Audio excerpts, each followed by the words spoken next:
अजीज नाजरीन, मैं अयाज ज़रीफ आप तमाम देखने वालों को हमारे रोज़ के प्रोग्राम हक के सवाल की नई किस्त में खुशामदीद कहता हूँ।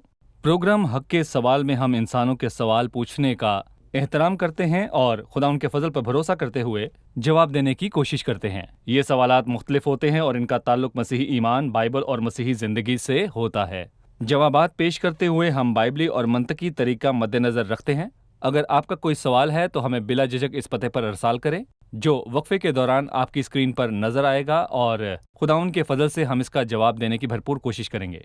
आज की किस्त का सवाल है, मसीह क्यों मुजस्सम हुआ? क्या वो इसलिए आया कि सिर्फ मौजज़ात करे और फिर मरे बगैर आसमान पर चला जाए?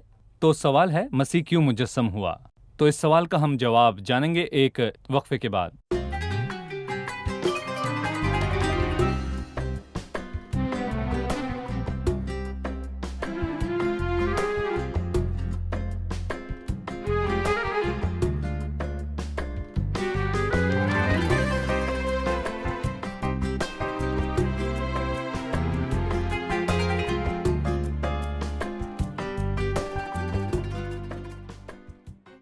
मसीह क्यों आया था?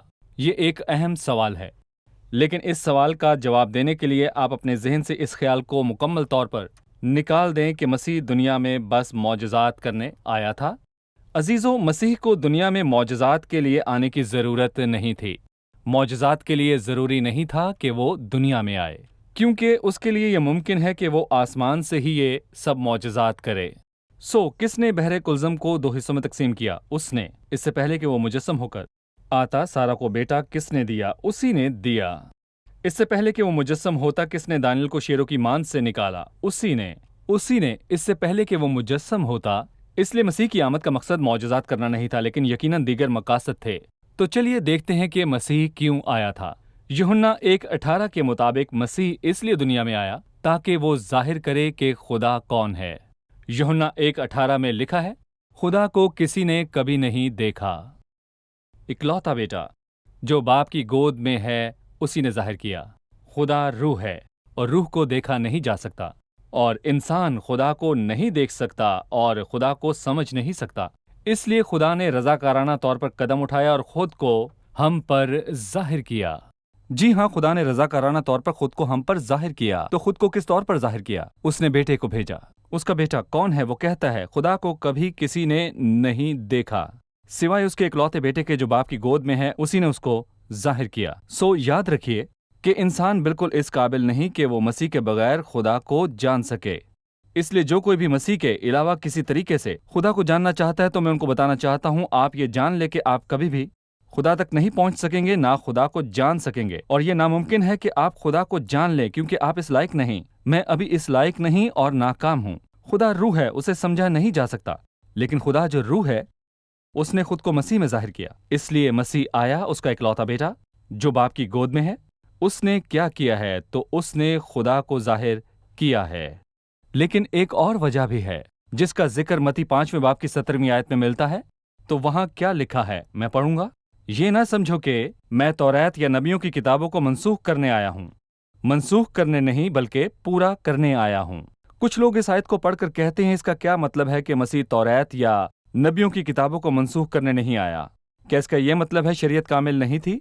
क्या यह मतलब था कि नबियों का कलाम कामिल नहीं था? मसीह का यह मतलब नहीं था। लेकिन मसीह आया ताकि कलाम पूरा हो, मतलब ये कि उसकी तकमील हो। इसलिए नबियों का कलाम या तौरात के अल्फाज मसीह के ना आने से नामुकम्मल रहते। बताइए, पुराने अहद की कुर्बानियां किस में पूरी हुई? तो जब मसीह आया तो उसने वो सब पूरा किया जो नबियों ने उसके ताल्लुक से पहले ही बता रखा था। यही इस बात का मतलब है कि वो मनसूख करने नहीं, बल्कि पूरा करने आया था।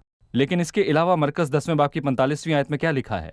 क्योंकि इब्ने आदम भी इसलिए नहीं आया कि खिदमत ले, बल्कि इसलिए कि खिदमत करे और अपनी जान बहुतेरों के बदले फिदिये में दे। वो इंसान की ज़रूरतें पूरी करने आया, ना सिर्फ उसे खाने और पीने को देने के लिए, बल्कि उन लोगों के लिए जो तसल्ली के मोहताज हैं, जो शिफा के मोहताज हैं, जो किसी के मोहताज हैं, जो उनके आंसू पहुँचें। वो भलाई करता और उन सबको जो इब्लीस के हाथ से जुल्म उठाते थे, शिफा देता फिरा। ना सिर्फ ये, बल्कि इसलिए कि सलीब पर जाए। इसलिए अपने बारे में कहा, वो इसलिए नहीं आया कि खिदमत करवाए, बल्कि खिदमत करे और बहुतेरों के लिए अपनी जान फिदिये में दे। لیکن لوکا 19ویں باب کی 10ویں آیت میں ایک اور وجہ بھی ہے۔ وہ کہتا ہے کیونکہ ابن آدم کھوئے ہوں کو ڈھونڈنے اور نجات دینے آیا ہے۔ خداوند تو کس لیے آیا تھا؟ میں ان لوگوں کی تلاش میں آیا جو کھو گئے تھے۔ تو انہیں کیسے بچائے گا؟ وہ کہتا ہے جب ان کو ڈھونڈتا ہوں تو وہ مجھے قبول کرتے ہیں اور میں ان کو بچاتا ہوں۔ یعنی لفظ ڈھونڈنے کا مطلب ہے کہ وہ لوگوں کو ڈھونڈتا اور ان کی مدد کرتا ہے۔ اگر کوئی اس مدد کو قبول کرے اور مسیح پر ایمان لائے تو وہ یقینی طور پر نجات پائے گا۔ اب تک ہم نے 4 وجوہات کو دیکھا کہ وہ خدا کو ظاہر کرے، وہ اس لیے آیا کہ شریعت کو پورا کرے، وہ اس لیے آیا کہ خدمت کرے اور بہتیروں کے لیے جان فدیے میں دے، اور وہ اس لیے آیا کہ کھوئے ہوں کو تلاش کرے۔ لیکن اگر ہم یوحنا کی انجیل کے 10ویں باب پر جائیں تو ہمیں مسیح کے مجسم ہونے کا ایک اور مقصد نظر آتا ہے۔ مسیح اپنے بارے میں خود کو چرواہا کہتا ہے۔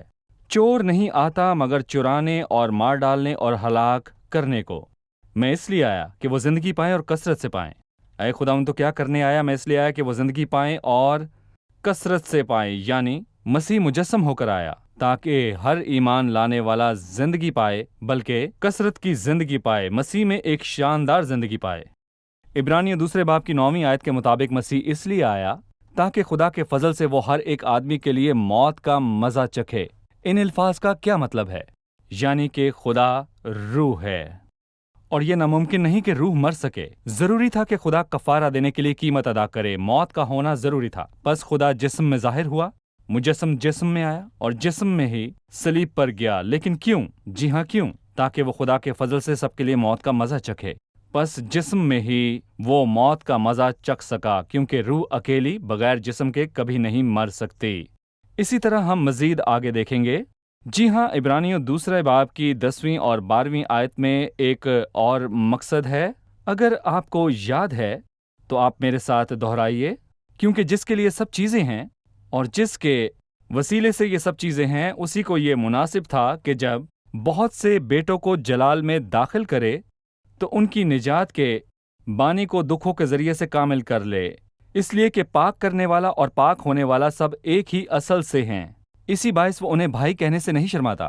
وہ فرماتا ہے تیرا نام میں اپنے بھائیوں سے بیان کروں گا۔ عزیزو، مسیح خدا کے فرزندوں کو جمع کرنے کے لیے آیا اور انہیں خدا کا خاندان بنائے، ایسی جماعت جہاں خدا کی حمد ہو۔ اگر مسیح مجسم ہو کر نہ آتا تو خدا کا کلیسیا بنانے کا منصوبہ پائے تکمیل تک نہ پہنچتا۔ مسیح کے آنے کے بہت سے مقاصد ہیں۔ ایک مرتبہ پھر کہوں گا، وہ صرف معجزات دکھانے نہیں آیا تھا، وہ یہ کام مجسم ہوئے بغیر بھی کر سکتا تھا، لیکن اس کے آنے کی بنیادی وجہ یہ تھی کہ وہ خدا کے فضل سے ہم سب کے لیے موت کا مزہ چکھے۔ اگلی قسط میں ایک نئے سوال کے ساتھ دوبارہ حاضر ہوں گے۔ خداوند آپ سب کو برکت دے۔